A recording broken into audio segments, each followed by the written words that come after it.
के नाम में कहें आमीन। शुगर यीशु मसीह नासरी के नाम में क्या कहें आमीन। दुष्ट आत्माओं का बंधन इसी समय के शरीर के ऊपर से जा कहें आमीन। दोस्तों, आप में से बहुत से लोग आज भी यही सोच रहे हैं कि प्रोफेट बजिंदर सिंह, जो कि हजारों लोगों के जीवन को मसीह की ओर लेकर आए थे, जो एक समय में बड़ी बड़ी सभाओं में परमेश्वर का सुसमाचार सुनाया करते थे, आज जब वो जेल के अंदर हैं तो आखिर वहां पर वह क्या कर रहे होंगे? क्या वह टूट गए होंगे? क्या वह अकेला महसूस कर रहे होंगे या फिर थके हुए महसूस कर रहे होंगे? लेकिन दोस्तों, सच्चाई तो ये है कि जो सेवक वचन में मजबूत होता है वो हालात में नहीं बल्कि परमेश्वर के विश्वास में जीता है। और जेल के अंदर उनका दिन एक सामान्य कैदी जैसा नहीं रहा होगा। सुबह की पहली प्रार्थना के साथ उनका दिन शुरू होता होगा और हो सकता है वो जेल में बाइबल पढ़ने के लिए समय भी मांगते हों और बाइबल को भी पढ़ते हों और अकेले बैठकर परमेश्वर से बात भी करते हों। वहां की चुप्पी में वो और गहराई से परमेश्वर की आवाज को सुनते भी होंगे।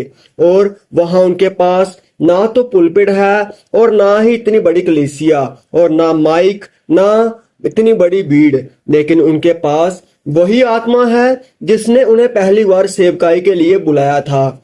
ऐसा माना जा सकता है कि वहां पर वो बाकी कैदियों से प्रेम से मिलते होंगे। कोई बीमार हो, निराश हो या फिर डिप्रेशन में हो या फिर कोई तंग परेशान हो तो उसके लिए वह जरूर प्रार्थना करते होंगे, उन्हें हिम्मत बताते होंगे जैसा उन्होंने हमेशा किया है। और हो सकता है कि कुछ लोग उनका विरोध भी करते हों।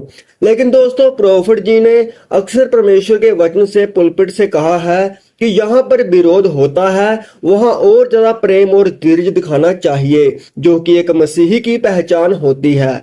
और शायद वो हर दिन बाइबल की कोई एक आयत याद करके उस पर ध्यान भी करते ही होंगे और परमेश्वर के और निकट जाने की कोशिश भी कर रहे होंगे और अपनी आत्मा को रोज नया कर रहे होंगे।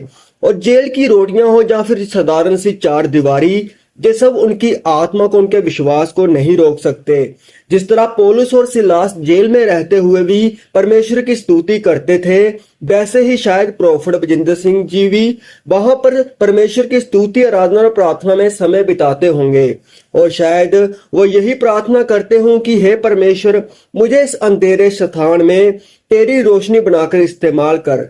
और दोस्तों, अगर आपने कभी उनके पीबीएसएम चर्च के द्वारा परमेश्वर की तरफ से आशीष पाई है, उनके प्रार्थना करने से परमेश्वर ने आपके जीवन में चमत्कार किए हैं, बड़ी बड़ी गवाहियों को बनाया है और आपकी जिंदगी में प्रोफेट बजिंदर सिंह के द्वारा परमेश्वर का वचन पहुंचा है, और परमेश्वर के इस वचन से अगर आपकी जिंदगी में भी बदलाव आया है तो आज जरूरत है उनके लिए प्रार्थना करने की। और आपका उनके लिए प्रार्थना करना बहुत ही जरूरी है, क्योंकि सच्चाई भले ही कुछ भी हो, लेकिन एक परमेश्वर का सेवक, परमेश्वर का दास, जिसके द्वारा लाखों करोड़ों रूहें बचाई गई हों, उसके ऊपर परमेश्वर की दया को मांगना। और ऐसे समय में जब वो और उनकी फैमिली सबसे मुश्किल दौर से गुजर रहे हों तो प्रार्थना करना बहुत जरूरी होता है, क्योंकि जेलें परमेश्वर के दासों को तो बंद कर सकती हैं लेकिन परमेश्वर की योजना को नहीं।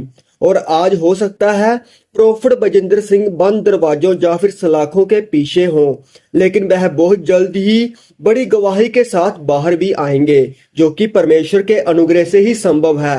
और तब परमेश्वर की महिमा और भी ज्यादा चमकेगी। इसलिए आइए हम सब एक मिलजुल कर, एक साथ होकर उनके लिए प्रार्थना करें, उनकी हिम्मत कभी ना टूटे, उनका विश्वास और भी मजबूत हो, जेल के अंदर परमेश्वर का नाम और ऊंचा किया जाए, उनके द्वारा परमेश्वर का नाम, परमेश्वर का वचन हर एक कैदी तक पहुंचे, हर एक अन्य जाति तक पहुंचे और उस परमेश्वर की ओर देखें जो हर परिस्थिति में काम करता है। और प्रार्थना करें कि परमेश्वर का नाम वहां भी ऊंचा हो जहां दुनिया समझती है कि सब कुछ खत्म हो गया है। उसके काम ना कभी रुके हैं और ना ही कभी रुकेंगे, क्योंकि वही परमेश्वर है जो राजाओं का राजा है, प्रधानों का प्रधान है, प्रभुओं का प्रभु है और सारी महिमा उसी की है और वही महिमा के योग्य है, अब भी और हमेशा तक भी। हालेलुया। बाकी आपको क्या लगता है कि प्रोफेट बजिंदर सिंह का जेल जाना उनकी एक गलती या फिर गुनाह की सजा है, या फिर परमेश्वर की किसी योजना का हिस्सा? तो आप हमें कमेंट सेक्शन में जरूर बताएं। परमेश्वर आप सभी को आशीष दे।